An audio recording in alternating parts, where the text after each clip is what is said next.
Women don't want peace, not really. Freud knew this.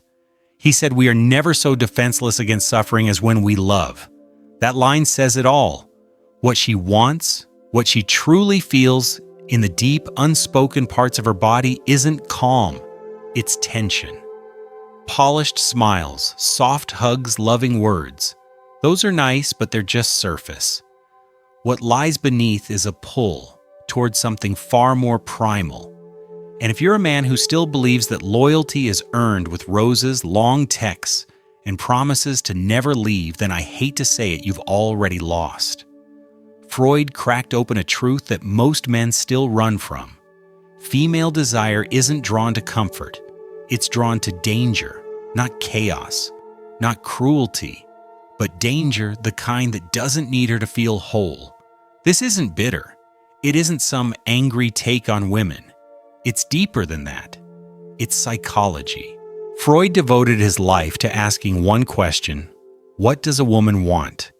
And after listening for decades to wives, lovers, and daughters, the most honest answer he gave us was this: even she doesn't fully know, but her instincts do.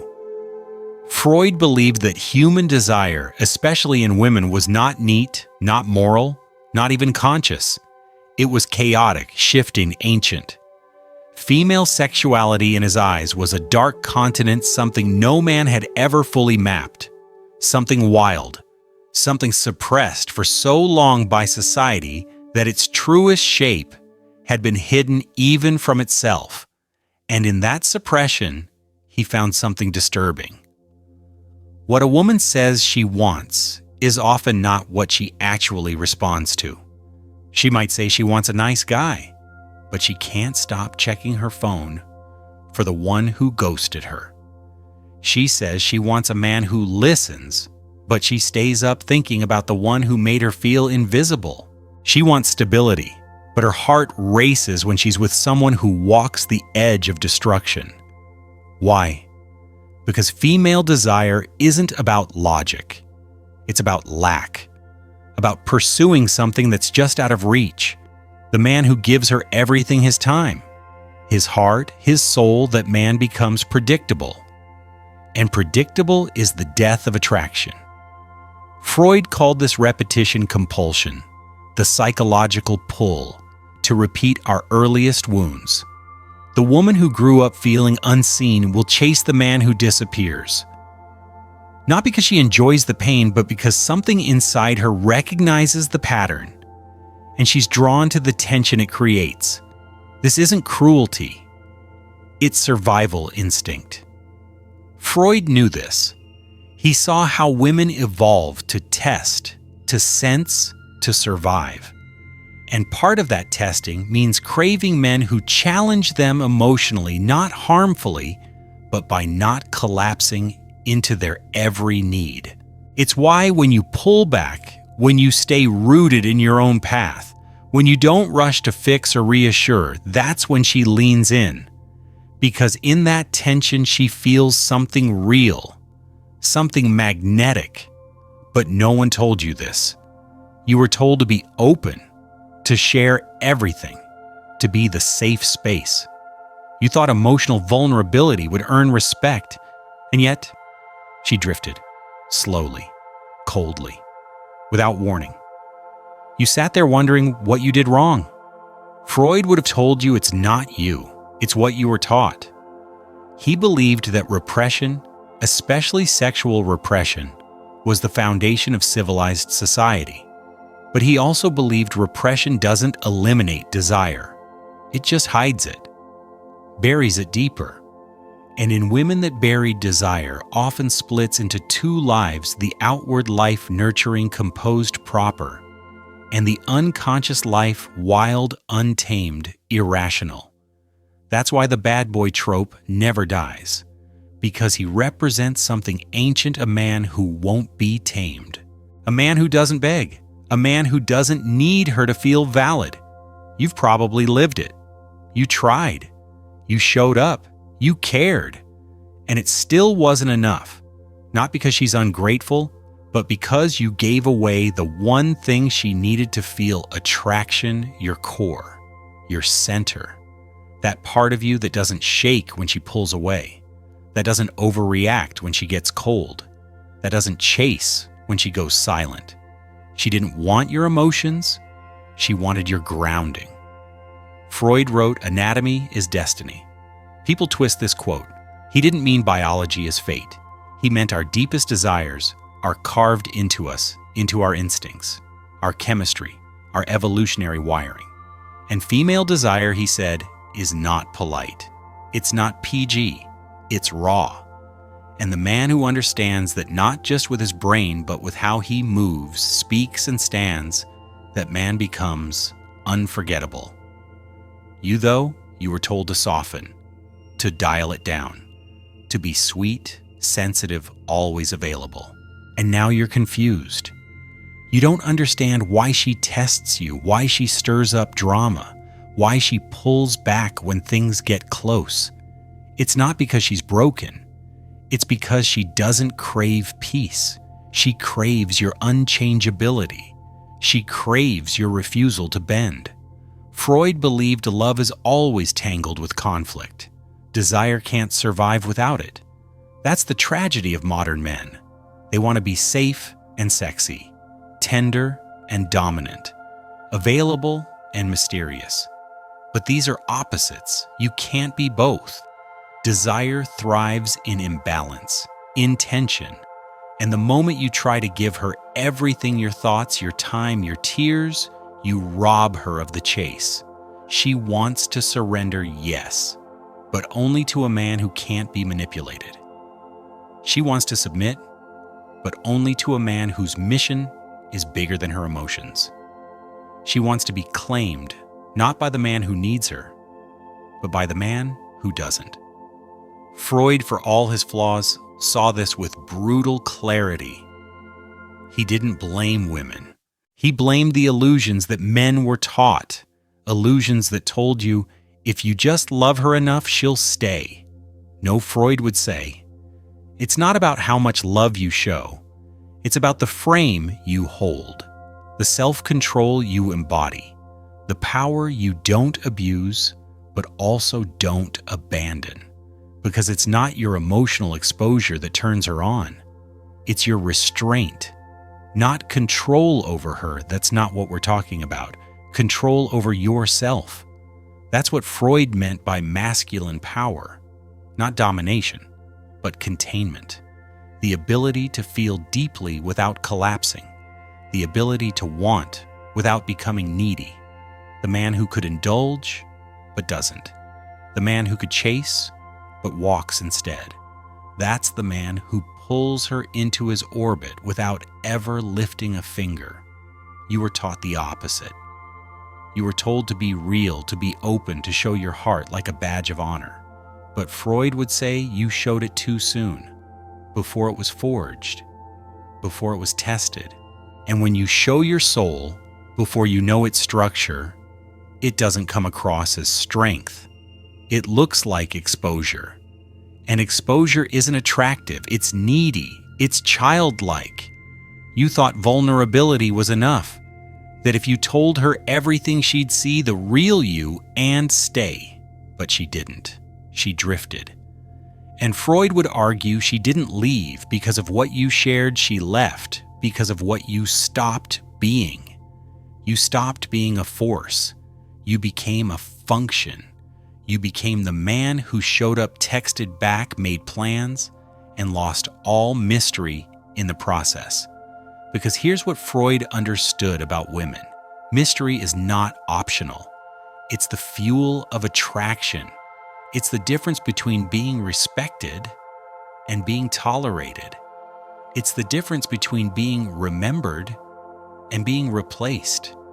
You gave her everything, and that was the problem. Not because she's ungrateful, not because she's cruel, but because desire cannot breathe in certainty. The moment she has you completely with no effort, no space, no tension, something dies. The fire goes out. She might still love you, but she no longer longs for you. And that's what Freud meant when he said desire is built on the tension between longing and withholding. It's a dance, a dynamic. Push and pull, hunger and discipline.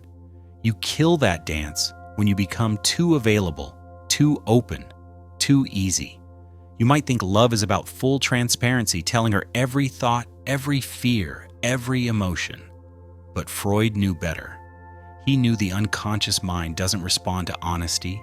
It responds to symbols, to contrasts, to psychological gravity, to archetypes. And when you reveal everything too fast, you collapse the contrast. You become too familiar, too known, too safe. And safety is death to desire. Because safety doesn't provoke surrender. Safety doesn't stir ancient instincts. Safety doesn't create that inner quake that makes her feel she's in the presence of something larger than her mind can understand. And that's the core of this entire message. She doesn't want to see all of you. She wants to see the part of you that she can never fully touch, the part of you that's sovereign, the part of you that moves with purpose even when she's not looking, the part of you that leads not with commands, but with direction, silent direction, solid posture, clear energy. Freud would call this sublimation the act of taking raw, primitive desire and channeling it upward, into mission, into art, into self-control. When you transmute your lust into purpose, your anger into action, your heartbreak into building something unbreakable, that's when you become the man she feels, even when you're silent. And that silence, that stillness, that's not weakness. That's the loudest language of all, because it signals this: I don't need you to complete me. I am already full. And in that fullness, paradoxically, you become attractive. Not because you chased, not because you begged, but because you simply became undeniable. It's that emotional sovereignty that women crave even if they don't say it, even if they think they want something softer. Their nervous system is tuned to detect power, not aggression, but centeredness. And that power is felt most in the man who doesn't bend to moods, who doesn't flinch when she pulls away, who doesn't explain himself every time she feels unsure. Freud said love is not the beginning of power. It's the byproduct of it. Let that sink in, because everything you were taught told you the opposite. Be a good guy and you'll be loved. But the truth is, she can love a good guy and still not feel attracted, because goodness alone doesn't lead. It doesn't penetrate. It doesn't command energy. What does presence, control, direction, self-mastery? The man who leads with that, not with need, not with apology, is the man who stirs something ancient in her body. Even if she doesn't understand it, even if she fights it, even if she says she wants someone else, her body remembers the man who doesn't chase, who doesn't apologize for being immovable. This isn't about being cold. It's about being centered. And it's that center that allows for real polarity to exist. Freud believed that polarity, the masculine and feminine contrast, is the source of passion, not sameness, not equality, contrast, difference, the push and the pull. That's where heat is born. You lose that when you collapse into comfort, when you become her therapist, her fan, her emotional sponge. When you orbit her instead of your own mission, she doesn't feel love. She feels pressure to lead, to guess, to take control of a ship you should be steering. And here's the hardest truth Freud ever shared. She cannot love a man she has to mother. Because once she takes on that role, the passion dies. Not all at once, but slowly, quietly, through little disappointments, through a tone in her voice, through a shift in how she looks at you, and you won't even notice it at first, but it's there. that subtle loss of awe, of respect, of trust. She might not say it. She might not even understand it consciously, but her body will pull away. And you'll wonder why. You'll think, but I was always there. I never let her down. But the truth is, you let yourself down. You stopped leading. You stopped holding your ground. You gave her everything except your strength, because your strength isn't about how much you can open up. It's about how much you can withstand. And when you flinch at every mood swing, when you over-explain every action, when you change course just to avoid conflict, you show her something she never wanted to see, that you can be bent, that you can be owned. And once she sees that, something inside her closes. Not because she's mean, but because that's how desire works. It needs tension. It needs gravity. It needs resistance. You might think she's playing games, testing you for fun. But Freud would say no, she's searching. Her unconscious mind is scanning for something, a signal, a posture, a man who doesn't collapse under emotional pressure, a man who can say no without getting angry, a man who can walk away not to punish her, but because he's rooted in something deeper than her reactions. Freud called this the reality principle. It's the ability to delay gratification, to resist short-term emotional impulses in favor of long-term power. And that kind of strength is magnetic, not loud, not dramatic, but undeniable. Because here's another hard truth: a man who reacts to every tear, every silence, every withdrawal isn't strong. He's not a partner. He's a boy, looking for a mother. And the moment she senses that maternal role creeping in the romantic current, dies. Because she cannot desire what she has to emotionally parent. One kills the other. Either she wants to be with you or take care of you. And if you force her to become your emotional manager, don't be surprised when the passion disappears. Slowly, then suddenly. You think she left because of some mistake? Freud would say she left because you stopped being a force. You became predictable. You lost polarity. And polarity is everything. Without it, there's no spark, no tension, no mystery. You might be kind. You might be consistent. But if you're not anchored in yourself in your own direction, she won't feel like she's with a man. She'll feel like she's with an extension of herself, something she can shape, control. And that is never what the feminine truly desires. But don't lose hope. This isn't a death sentence. This is an invitation, a liberation, because it means you don't have to perform. You don't have to be better or chase approval. You don't need to become someone else. You just need to return to something you've forgotten, something you buried under people-pleasing and emotional self-sacrifice. Return to your purpose, your discipline, your edge, that silence inside you, that stillness that doesn't need to be validated. That's where your power lives. And Freud believed this deeply. The path to fulfillment isn't through pleasure. It's through mastery. Not mastery over others, but mastery over yourself. Your anger, channel it into ambition, into action, into building a life that doesn't revolve around being chosen. Your lust, transmute it into focus, into creativity, into building something that lasts longer than a fleeting feeling. Your heartbreak. Let it fuel something greater, a legacy, a structure, a presence that no one can take away. Because when you start living like that, when you walk into a room and don't need anyone to approve of you, something changes. You become noticeable. Not because you're loud, but because you're complete. And that completeness draws people in, especially women. And here's the paradox.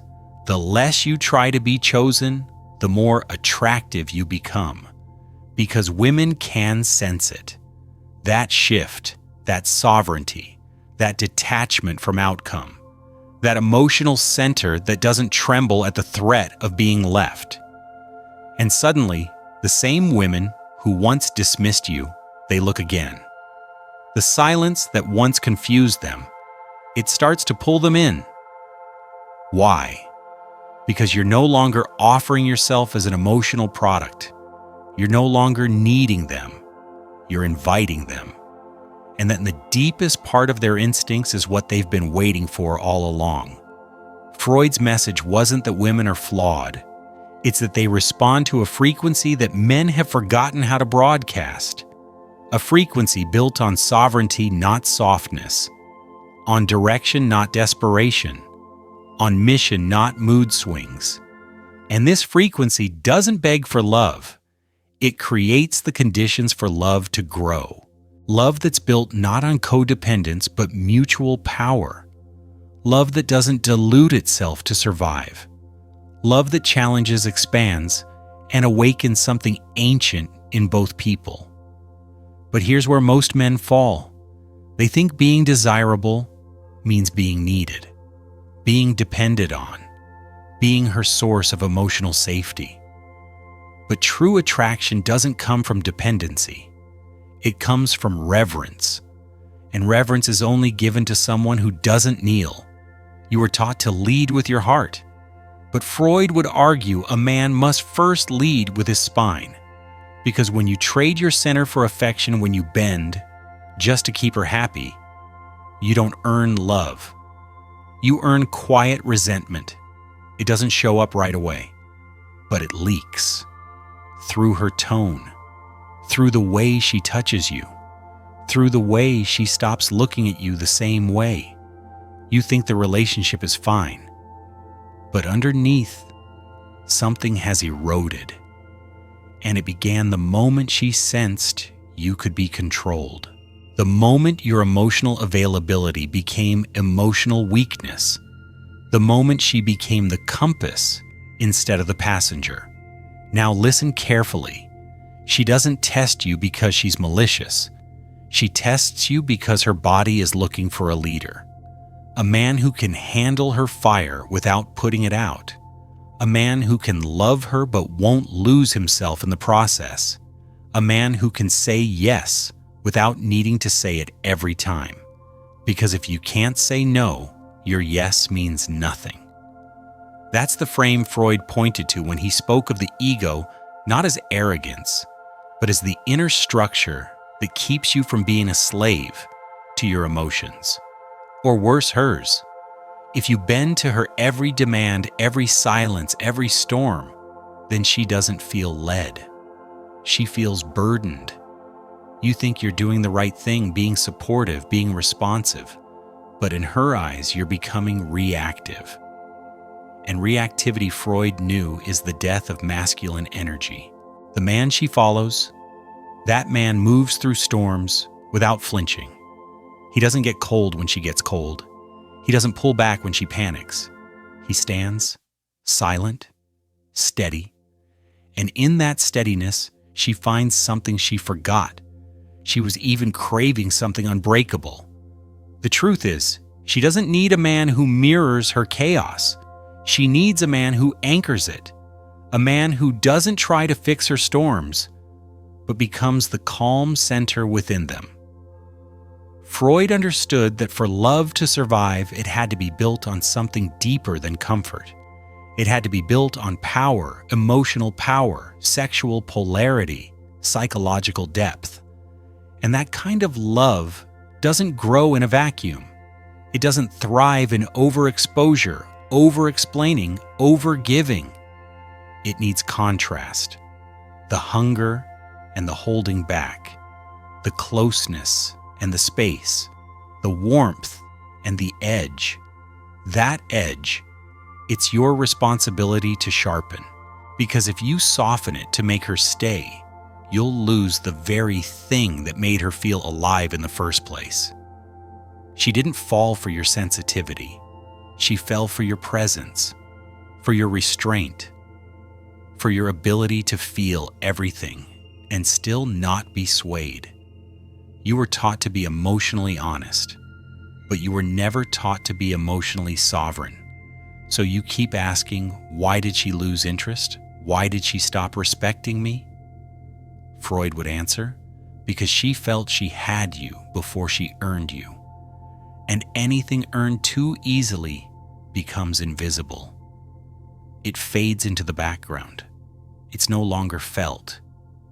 That's why the man who commands respect before he seeks love will always have both. But the man who seeks love in hopes of being respected, he'll have neither.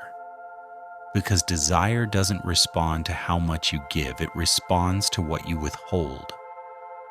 Not from a place of fear or manipulation, but from depth. From knowing that your love is valuable, that your presence is not casual, that your energy is not up for negotiation. You weren't made to beg for loyalty. You weren't built to be emotionally devoured in exchange for conditional attention. You were made to build, to create, to forge a life so compelling that anyone who wants to be part of it must rise to meet it, not pull you off track. This is the part no one tells you. When you stop needing approval, you become magnetic. When you stop chasing her attention, she starts wondering where your focus is. When you stop living on the edge of emotional collapse, you become dangerous. Not in the way of harm, but in the way of power without dependency. Freud knew this kind of man was rare, and he knew that's exactly why women are drawn to him, because he cannot be bent by attention.